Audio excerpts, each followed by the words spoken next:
Et nous accueillons donc sur ce plateau le président directeur général d'Air Tahiti Nui, Michel Monvoisin. Bonsoir. Et Olana, Sophie. Merci d'avoir accepté notre invitation. Le motif touristique ne fait donc plus partie des motifs impérieux. Est-ce que vous vous attendiez à une telle décision? Ah bah, ça a été plutôt soudain et brutal comme décision, oui, c'est un fait. C'est un coup dur pour Air Tahiti Nui.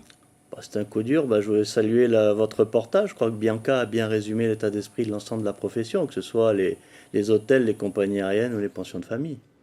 Euh, Comment est-ce que vous envisagez l'avenir? Bah, pour le moment, c'est un peu, c'est la question.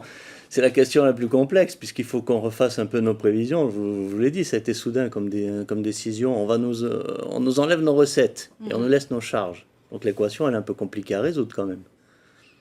Cette décision, elle a été annoncée par le Premier ministre Jean Castex. Est-ce que vous avez l'impression qu'elle a été imposée par l'État, Michel Monvoisin?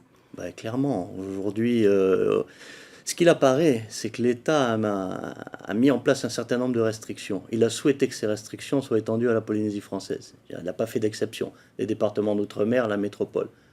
Dont acte, l'État est souverain.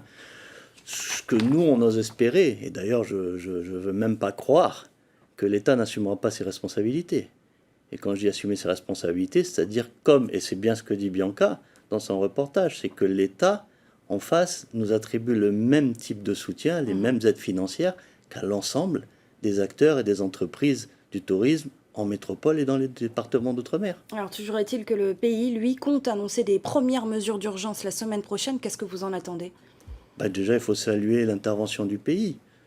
Mais ça fait plusieurs mois que nous, on attend effectivement, je rebondis encore sur votre reportage, qu'on attend des aides un peu plus marquées de l'État en termes de soutien. Alors, on ne connaît pas encore les modalités d'application de ces mesures, ni leur entrée en vigueur. Il est question d'une fermeture dès la semaine prochaine et pour 2 mois, d'une durée de 2 mois, pardon. Est-ce que vous avez plus de précisions de votre côté? Non, j'ai pas de précision. Nous sommes convoqués à une réunion lundi matin au commissariat, effectivement, pour les modalités d'application. Donc moi, je suis un peu comme tout le monde, j'attends effectivement les déclarations de l'État à ce sujet. Je pense que le haut-commissaire va les faire prochainement. Le résultat de ces fermetures des frontières, c'est également plus de touristes américains? Ah ben, de ma compréhension, pour le moment, c'est que ça toucherait effectivement les Américains également.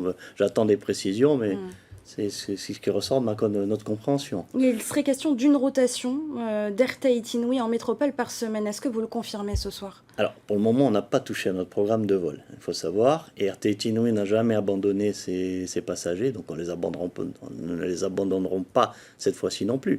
Maintenant, effectivement, nous adapterons notre programme de vol en fonction de la demande. C'est-à-dire qu'à un moment donné, si les avions sont vides, on ne va pas les faire voler à vide non plus. ATN vient d'achever un plan de départ volontaire et a souscrit à un prêt garanti par l'État. Est-ce que ce sera suffisant pour traverser cette période sombre qui s'annonce? Ben, on va travailler très rapidement dessus. Bon, les prêts garantis par l'État, pour le moment, nous les avons encaissés. Le différé, nous avons entendu qu'effectivement Bruno Le Maire a annoncé que le différé d'un an sont systématiques à partir du moment où on le demande. Nous avons demandé ce différé. Quant au remboursement des PGE, bon, le moment venu, on verra ce qu'il en est. Quand est-ce que vous pensez vous relever Bah, écoutez, dans cette situation? vous savez, à chaque fois qu'on fait des simulations et qu'on relève la tête, puisque nous avons relevé la tête, ce qu'il faut comprendre, c'est que les engagements étaient plutôt bons, nos réservations étaient bonnes. Avril, mai, juin, ça repartait. Bon, là, ce qu'il vient de dire, de la même façon, on nous met la tête sous l'eau. Mais ce qu'il faut comprendre, ce qui m'inquiète, ce qui nous inquiète dans la profession, parce que j'ai beaucoup échangé, je comprends que les hôteliers ne s'expriment pas, ils sont sous le coup encore, ils accusent le coup. Mais moi, j'ai beaucoup échangé avec eux. Ce qui nous inquiète et ce qui n'est pas bien compris, c'est qu'en ce moment, nous sommes en train de vendre la haute saison. Nous avons préparé des promotions pour vendre la haute saison. Or, aujourd'hui, avec les incertitudes que vont amener effectivement ces fermetures, on pense tous que la haute saison, elle est morte. Et que, effectivement, 2021 sera probablement une année pire que 2020. Que 2020.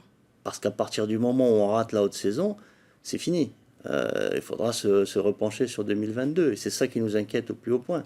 Il faut espérer que les premières mesures annoncées la semaine prochaine nous sortent un peu la tête de l'eau. Merci Michel Monvoisin d'avoir accepté notre invitation ce soir. Merci.